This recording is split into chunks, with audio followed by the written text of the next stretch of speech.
അരുണിന്റെ അച്ഛൻ വേണുമെന്നെ ശേഖരേട്ടൻ അറിയില്ലേ? ഡൽഹിയിൽ നിന്ന് അയാളുടെ പൊസിഷൻ എന്താ? ഇത്രയും കാലം അവിടെ ഉദ്യോഗത്തിലിരുന്നിട്ട് മോശമല്ലാത്ത റെപ്യൂട്ടേഷൻ അവിടുത്തെ മലയാളീസിന്റെ ഇടയിൽ ഞങ്ങൾക്കും ഉണ്ടല്ലോ. എല്ലാം ഇവളൊരുത്തി കാരണം നശിച്ചു എന്ന് പറയാം. ആളുകളെ ഫേസ് ചെയ്യാൻ കഴിയാതെ ഞാനും ചേട്ടനും ഒളിക്കുക. എല്ലാവർക്കും ചോദിക്കാൻ ഈ ഒരു വിഷയമേ ഉള്ളതാനും. അവളൊരു കൊച്ചുകുട്ടിയല്ല. സ്വന്തം ജീവിതത്തെക്കുറിച്ച് അവൾക്ക് അവളുടേതായ ചില കാഴ്ചപ്പാടുകളുണ്ട്. എന്ത് കാഴ്ചപ്പാട്? പിടിച്ചു വലിച്ചുകൊണ്ടായി കല്യാണം നടത്താൻ എനിക്ക് അറിയാഞ്ഞിട്ടൊന്നുമല്ല. നീ അവളോട് സംസാരിച്ചോ? എങ്ങനെയാ സംസാരിക്കുന്നത്? ഞങ്ങളെ കണ്ടപ്പോഴേ ചതുർത്തി കണ്ട പോലല്ലേ മുഖം ഇരിക്കുന്നത്. ചെറുപ്പം തൊട്ടേ അവൾ പ്രോബ്ലം ചൈൽഡ് ആയിരുന്നു. അങ്ങനെ പറയരുതില്ലേ. അവളുടെ മനസ്സ് ശരിക്കും വേദനിക്കുന്നുണ്ട്. അത് നമ്മൾ കാണണ്ടേ? രാധേടത്തെ പുറത്തു നിന്ന് കമന്റ്സ് പറയാൻ ആർക്കും എളുപ്പമാണ്. ഒരു കുഞ്ഞിനെ പെറ്റു വളർത്തി എടുക്കുന്നവർക്കേ അതിന്റെ വേദനയും പ്രയാസമൊക്കെ മനസ്സിലാവും.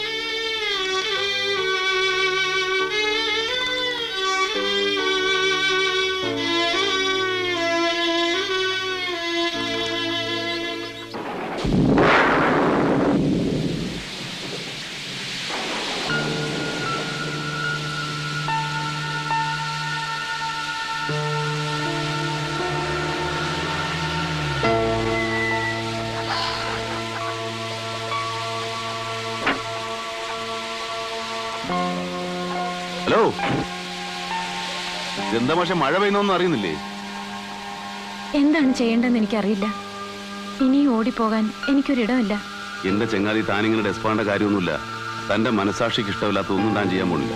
ഇത്രയും കാലം പറഞ്ഞ കാര്യങ്ങൾ അവർക്ക് ബോധ്യമാവുന്നില്ലെങ്കിൽ കുറച്ചുകൂടെ ശക്തമായ ഒരു കാരണം കണ്ടുപിടിക്കുക, എന്നിട്ട് അത് അടിവരായിട്ട് അങ്ങ് പറഞ്ഞേക്കുക. പിടിച്ചു നിൽക്കാൻ കഴിയാതെ വരുമ്പോ ഞാൻ എന്ത് പറഞ്ഞും ഒരറ്റംപ്റ്റ് കൂടി നടത്തും. പക്ഷേ ഒന്നും കേൾക്കാനുള്ള മനസ്സ് അവർക്ക് രണ്ടുപേർക്കും ഇല്ല. ശിവൻ എന്നാ പിന്നെ അട്ടയാക്കി രണ്ടിലൊന്നറിയാൻ ശിവൻ ഇവിടെ ഉണ്ട്. അത് മനസ്സിൽ വെച്ചേക്ക്.